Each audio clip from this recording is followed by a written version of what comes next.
Ladies and gentlemen, welcome back. Professor Connect here, bringing you guys another video. Today's video is going to be over atomic basics. So, this topic I want to do, it's a very intro topic. Some of you guys may actually skip this video, but it does set you up for success inside of chemistry, and it does really help to tie together a lot of different ideas that we've been going over. It'll help to tie together ideas of what an atomic mass is, a molar mass, what in the world an atom is versus an ion. So really it's going to be like tying together a lot of different video ideas. So if at any point you feel like I'm skipping over something, you may have missed a video previously that goes over some of these other topics. I'm going to try and cover everything all together, but I'm just giving you that fair warning. So I did color code these a little bit. That might help us a little bit later. So a proton, a neutron, and an electron. I actually tried to color code these this way a little bit on purpose because I wanted protons and electrons to be opposite colors and I wanted neutrons to be black. And so this is actually hopefully going to make a little bit of sense here because you guys should know that a proton is first of all a positively charged particle. And it is a positively charged particle. When I say a particle, I just mean like a object. So it's positively charged, is inside of the nucleus of the atom. So nucleus of the atom is a lot like nucleus of a cell. If you guys are part of biology, you probably know that. Its summary, its abbreviation is usually a capital P plus is usually the way that we abbreviate a proton. If you ever see that shorthand, that's actually what it's abbreviated for. A neutron is going to be neutrally charged, or sometimes it is said it is no charge. Okay. And most commonly, I see neutrons shortened to just a lowercase letter n. Unfortunately, though, neutrons actually show up, or the lowercase letter n, shows up in a lot of different places. So if this one ends up becoming a little confusing, trust me, I understand, because n just gets used a lot. And the last one is an electron. An electron is not neutral, it is negatively charged. Okay, so electrons and protons are opposites. We've talked about this a little bit in previous videos, but I just want to give you guys a brief summary. The way that we shorthand an electron is usually a lowercase e with a minus sign. This gives us all three of the shorthands for all three of these atomic particles. When I say atomic particle, I mean something on the atomic scale or atom scale. Now, the next thing I want to talk about when I'm actually talking about these is when I say atomic mass and molar mass, we should know that these are approximately the same thing. It means the mass of the atom or the mass of the particle, because sometimes this can be used. And one thing to note is that mass of protons, P plus, is approximately the same as a neutron. Okay, this is actually kind of a nice thing to know because if you know this little idea, the future ideas that I'm going to go over in this video will help to make sense. However, an electron's mass is approximately 1/2000th of a proton.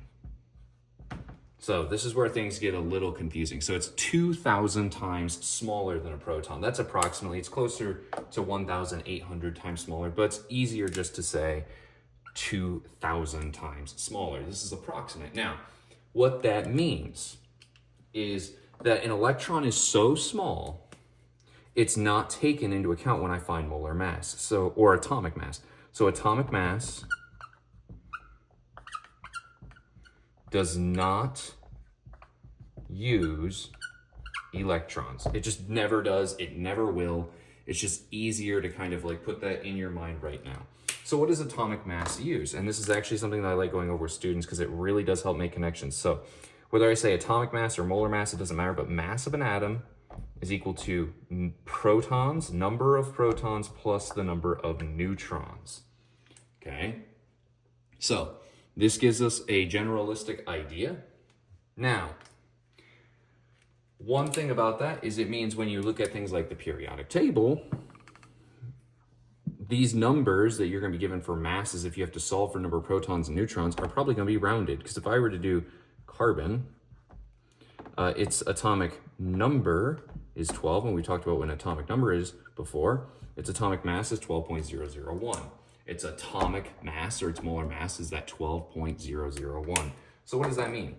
Well, that 001 is actually a rounded number because of isotopes that we talked about before. And so when I talk about this guy, really what I'm saying is the mass is approximately 12, because it's going to be really close to a whole number. And that's going to be equal to the number of protons plus, oops, I messed up one thing. It's going to be equal to the number of protons plus neutrons. Carbon's actually number 6 on the periodic table. That was my bad. So with this, basically, I can say, well, now I know the atomic number is 6. Glad I caught that early. So if I have 6, well, then if I need to know neutrons, I can actually solve this. So neutrons, in this case, if my mass is 12, protons are 6, then my neutrons, therefore, that is a shorthand for therefore, 3 dots in a triangle is a legal definition for therefore, neutrons is equal to 6. So that gets us some of that knowledge of the basics of atoms. We know that really atomic masses only take into account protons and neutrons. We know the definitions of positive and negative and neutral. Neutrons are neutral. I like matching those up because NEU, NEU.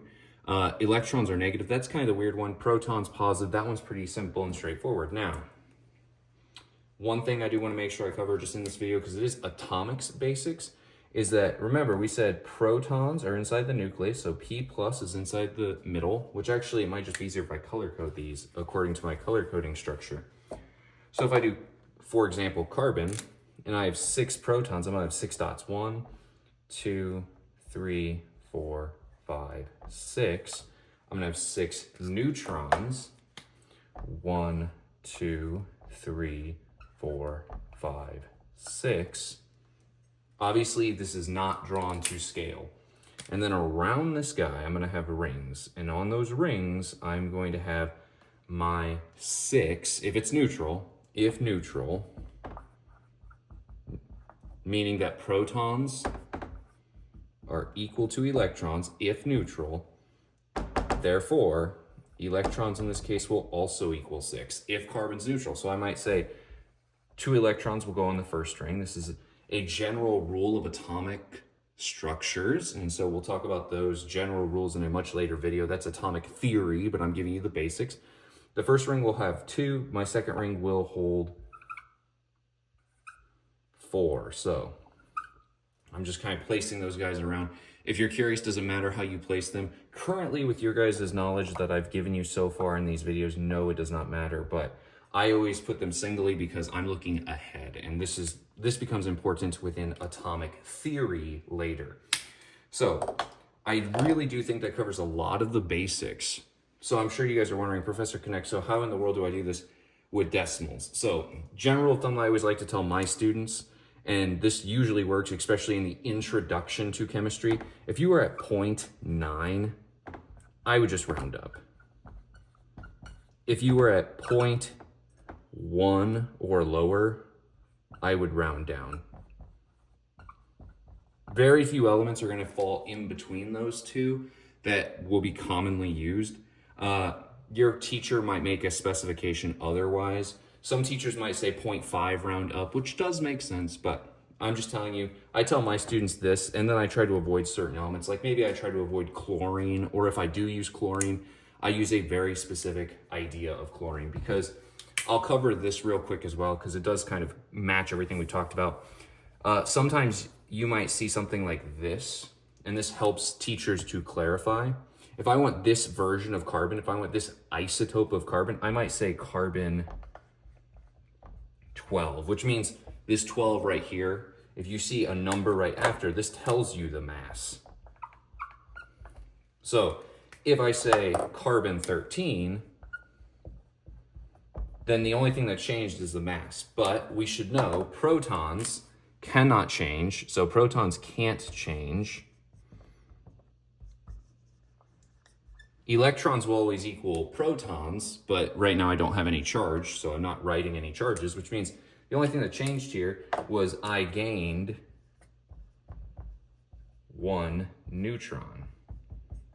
At least that's all I know about. So that should give you guys a super general idea covering all these atomic basic theories. It's not atomic theory in general, but it's just the basics of the atom and how we read them and how we use them. So hopefully this gives you guys a great overview. I really do try to make sure that I cover super specific topics, but also connect them to other things that we've already talked about. So if there's anything in this video that seems confusing, go back and check out some of the other videos or leave a question in the comment section down below. This video may seem redundant. If it does, obviously skip it. But if you watched it to the end, thank you guys for your time, and I hope to see you in the next video.